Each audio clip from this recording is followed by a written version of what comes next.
rolling the clock forward, you and Elon tweeted recently about population collapse. What do you think is going to happen there? Oh, well, I've thought for at least 10 years that the biggest problem in 50 years will be that there's just not enough people. I remember hearing you say a few years ago that you thought we'd peak at about 9 billion. Yeah, we probably won't hit 9. Yeah. And I knew the stats because... Think about how crazy it is to think that we might be living on Earth right now at a time with the most number of humans that are ever going to exist at one time ever. Yeah, that's highly probable. And, you know, and the population... That blows my mind. The population collapse in developed countries is precipitous, right? It's like we fall off a cliff. Because it's the same as everyone knows this from the pandemic, the R0 number. If fewer people are reproducing, next generation you have fewer people to reproduce as fewer people are reproducing, and it... Yeah.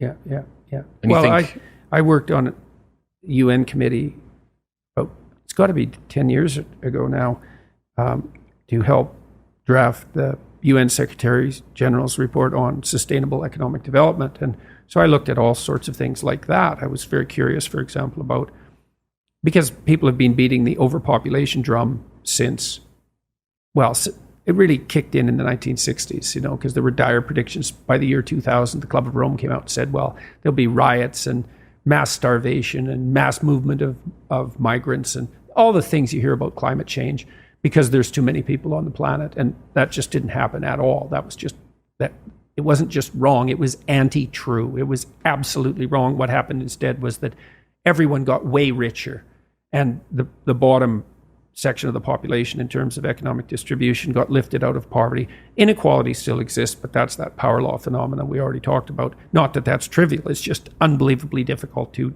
determine what to do with. There are solutions, but certainly getting rid of capitalism isn't the solution. And so I looked at population trends and first of all found, not that this is an act of genius or anything, that as soon as you educate women, the size of family shrinks precipitously, like below replacement. And that's partly because women have other options. That's a huge part of it. We're seeing this play out. Oh, yes. I mean, all the countries in the West are way below replacement. Korea's way below replacement. South Korea, Japan, way below replacement. Yeah. I think the number one on the planet might be Chad. Chad, the country. In terms of growth? 8 children on average. Yeah, I think Nigeria will have more people in it than China by the end of the century. So, yeah. And Musk, you know, he's a far-looking man, and so he's looking around the apocalyptic corner, let's say, and like, we're running out of people. And what that means, of course, is that you run out of young people, right? You don't run out of old people first, because everyone who is here now is going to be 30 years older in 30 years, and it'll be young people we don't have enough of. And of course, young people are the ones who do the innovation and are going to do most of the heavy lifting, et cetera. And so there's going to be a terrible shortage of young people. Well, you see this with some of the things that I posted, that ONS data, the 50.1% of women are childless by 30. And both men and women are replying to that tweet saying, well, good, there's too many people on the planet in any case. I know. I'm thinking how this NPC midwittery is so dangerous because it makes people believe that they actually have something grounded backing up their claims. Yeah. Well, and this idea that the planet has too many people on it, there's no sentiment more implicitly genocidal than that statement. So what do you mean too many people? Exactly. And what do you mean the planet? And what do you propose to do about that exactly? Mass abortion, is that your answer? Or should we do something a little more dramatic? Maybe we'll just shame people out of having children. And I've seen people do that, literally. I saw a professor when I was at a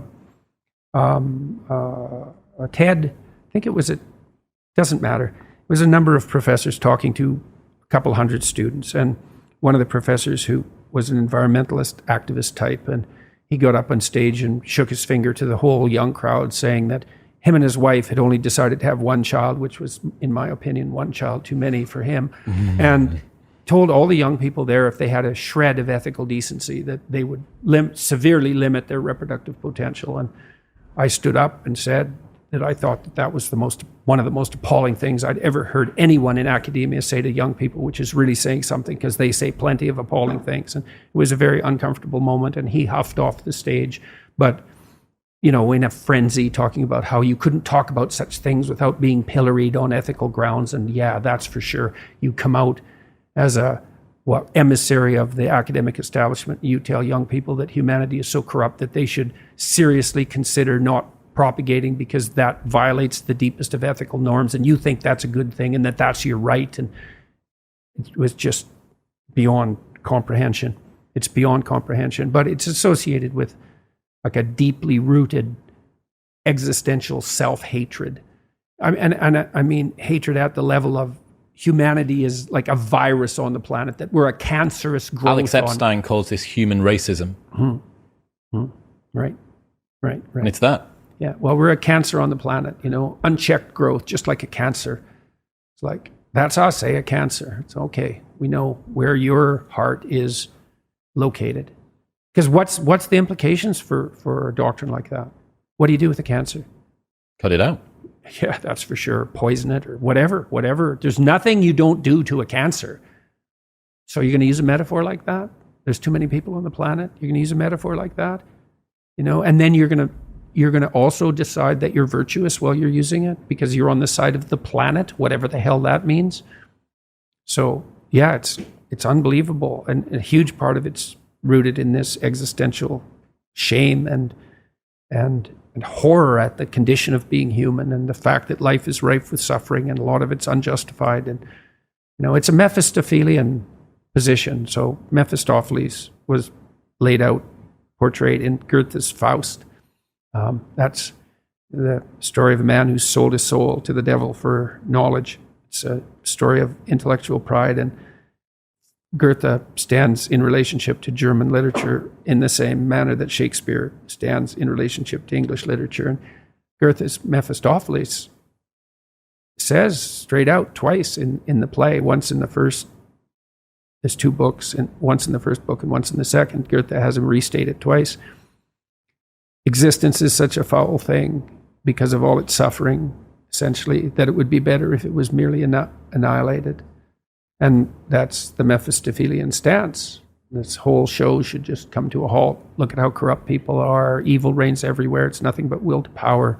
We're destroying the planet with our unchecked ambition, all of it rooted in greed and Machiavellianism and jockeying for position. And we're so contemptible that we should just roll up and die.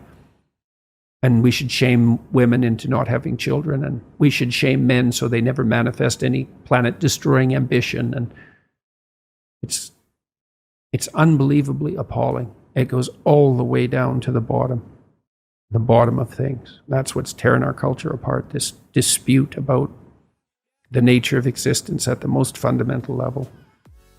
So, and the universities have come out on the wrong side.